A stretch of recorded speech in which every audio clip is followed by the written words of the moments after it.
Hello everyone. Today I wanted to show you my trees that I overwintered in my garage. These are my native Canadian trees.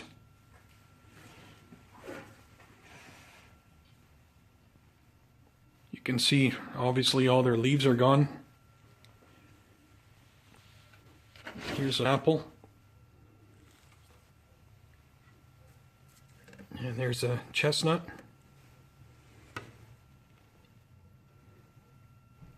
And some maples.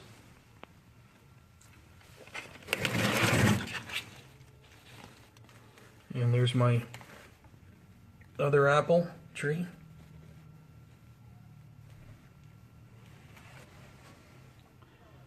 And another maple that I'll probably end up cutting back at the end of next summer. And there's my black walnut.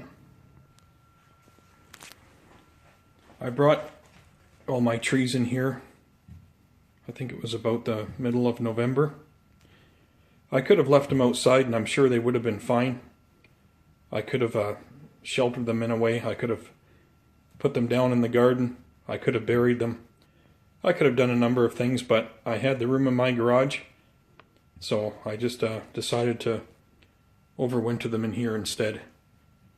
I was just hoping it would help them out, if anything. Right now I just gotta make sure that things stay moist. And I've already checked them and everything's going good with them. Right amount of moisture content there.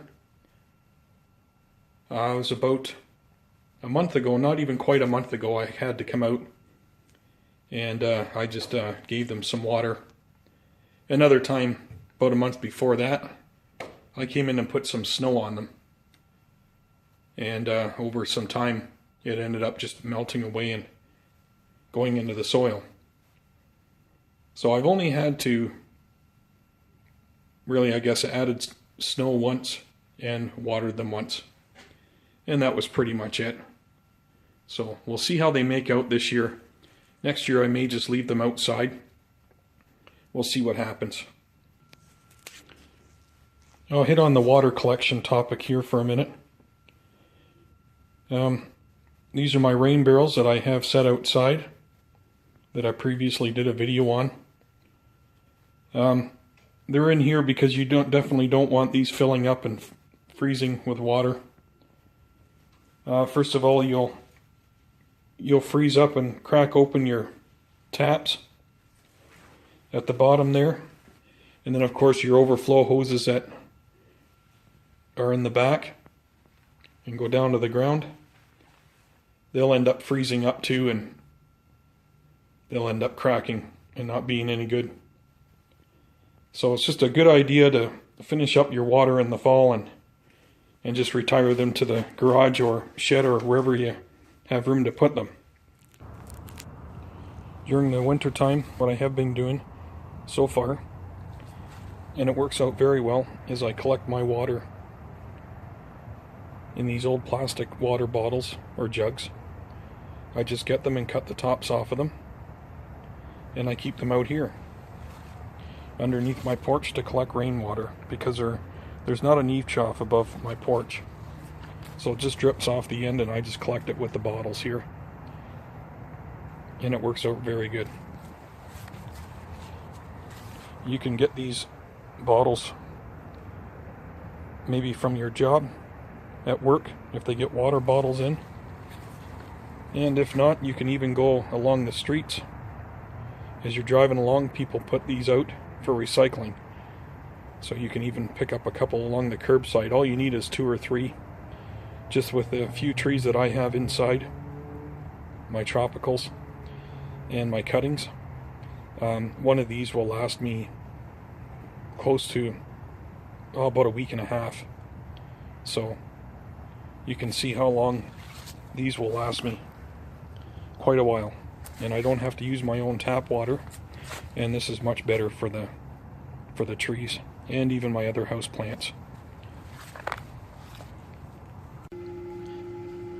After I bring one of these inside, if it's completely frozen, It takes about a day and a half for it to dethaw.